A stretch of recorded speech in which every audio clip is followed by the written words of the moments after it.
Hello and welcome to At the Movies with Dante and Louis. I'm Louis Jacobs. And I'm Dante DeLille. And today we've got a special animated treat for you. We're going to be discussing the new Disney Pixar film, Luca, which is out now, fresh off the presses, and that's available on Disney+. And we're going to take a look at this new, fresh animated feature out from those guys. And Dante, you want to start with our little summary? Yep. So the IMDb synopsis is, on the Italian Riviera, an unlikely but strong friendship grows between a human being and a sea monster disguised as a human. There are two sea monster boys, and they end up sort of in this amazing, gorgeous, the Riviera of Italy, which is it's directed by Enrico Casarosa. In his first, he also wrote much of it, and it's based on him vacationing, spending the summers in the 50s and 60s in this part of Italy, where these amazing, quaint little Italian towns are sort of sitting by the water, and there was traditional Italian folklore around sea monsters. So that's sort of where he plucked bits and pieces of this sort of situation. And you have Luca, who is warned by his parents never to go to the surface, and he does, and discovers that once he comes out of the water, he transforms from a little sea monster to a human. Did you like that transformation part? I think the animation for me in the film was a hit and miss at times. I found the underwater stuff look the best, and when they kind of get up on land where they spend most of the time, I found it was a little weird looking. I know they were trying to go for a kind of stop motion animation effect, like claymation and stuff. Sure. Mixed with CGI, and I think the on-land stuff where they look like humans kind of goes into that uncanny valley, weird looking. Doesn't work all the time, but when it does, I think it's pretty beautiful. Right. And of course, Disney is famous for their water. So you've got underwater and then above water. These are films beginning in the 50s and 60s whenever you had Disney water. So I guess maybe Disney Pixar water is also kind of working. So let's talk about some of the characters. We've got Luca. He, of course, is voiced by Jacob Tremblay from the film Room. Thank you. Which is amazing because in that film from several years ago, he's quite small in that film, he's imagining that there's a world, or I forget, does the character even know that there is a world outside of the room? I haven't seen that movie yet. I know it's acclaimed. I've been wanting to see it, so then see it, but I won't say anything more. But it's an interesting crossover in terms of casting. He's quite good in this. His best friend is Alberto, who's also a sea monster, who's discovered that he just loves. He says everything good is above the surface. Alberto says that. He's kind of a wise guy troublemaker, and that's played by Jack Grazer. From the It films, I think, was his big break. Right. Yeah. They meet up with Julia in the Italian village. She's voiced by Emma Berman. I kind of had an issue with her voicing it because there was no Italian. She was actually a person on the land. She's a human being, yeah. My God, she was like one of my favorite, favorite voices in the film, yeah. I was like, give me an Italian person.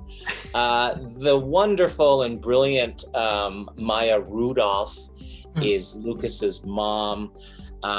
Very familiar with animation, as she voices the hormone monster on Big Mouth. Jim Gaffigan as Lucas's father. I felt that it wasn't very, they're interesting when Lucas escapes and they come to the land Mhm. to find him, their little plan to sort of suss out all of the children to find Yeah. out it's by dumping them in the fountain or throwing water on them.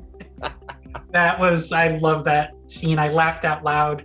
That was like one of my favorite scenes. Yeah.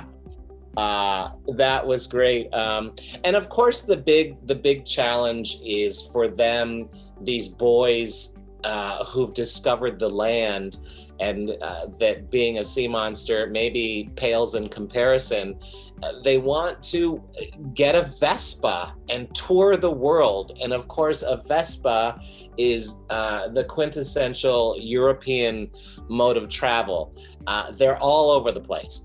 And so I love the fact that they make rickety Vespas out of like rotten old wheels and wooden boxes, but they really lust after a Vespa. Yeah, that's what kind of sets the plot in motion, for them to leave the land. And because when they start off, like the first act is them on this island just off the coast of this little town where Alberto lives, right? Yeah. And then when they finally get to the town, that's where the plot like starts for them to try to win this Vespa.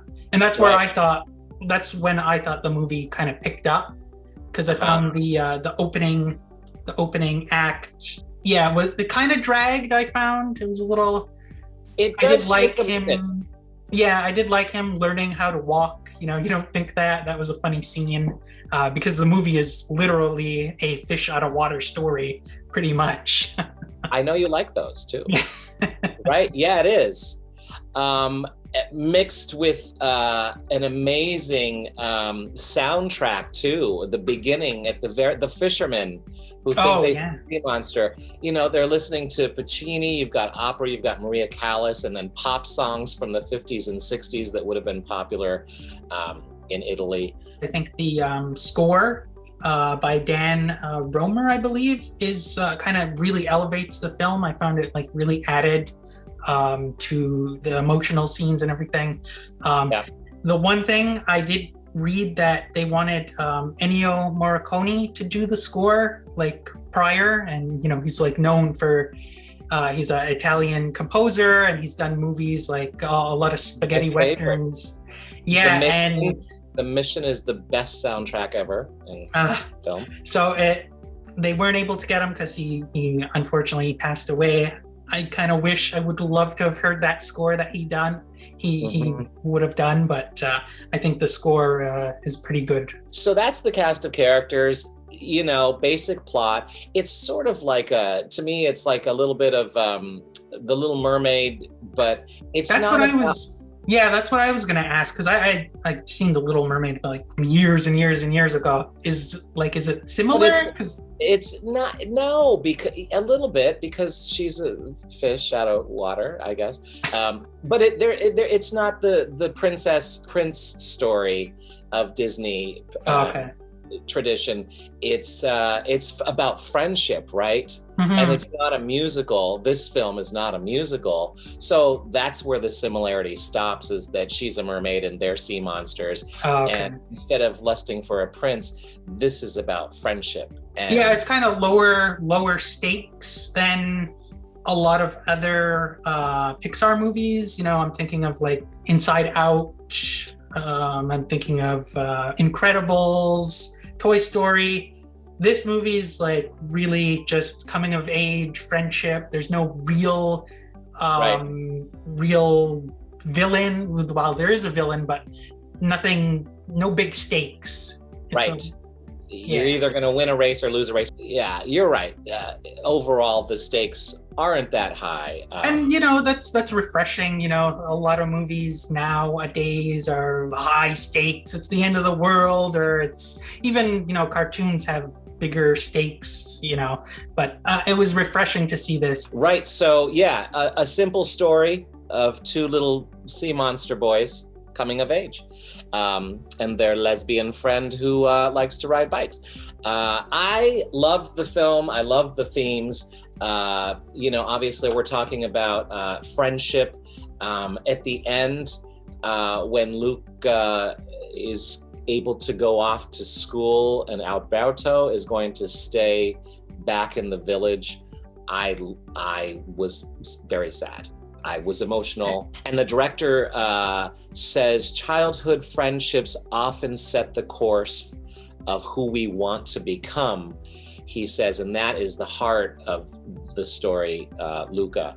So that hit me really hard. I mean, I definitely got that. And then, of course, acceptance, this whole sort of idea that prejudice, basically. Because they sort of turn into sea monsters, and this town is afraid of sea monsters. I don't know why. They're nice people, and you've got Maya Rudolph and Jim Gaffigan. Like, sea monsters are cool. So I definitely give it 100% recommendation. The world that Enrico Casarosa creates in this sort of vintage mid-century Italian town, and of course, like you said, the world under the water too, I think is gorgeous.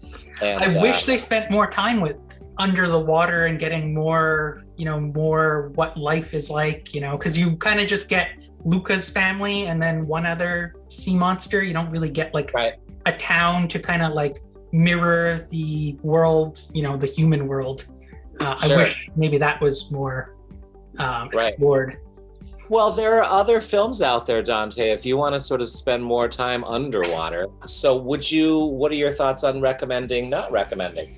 Yeah, I really had to think about this because, how do you make a recommendation for, a cartoon? And for me, it's, you can recommend it for kids. Is it going to be fun? Is it funny enough for them? Is it going to hold their attention? And I think this movie does. I would totally recommend it for children to watch. And then the other thing with films, I think Pixar films do the best is to be for children and for adults, equally, you can get enjoyment. I would say there's a lot better films, Pixar films out there that are for adults and children.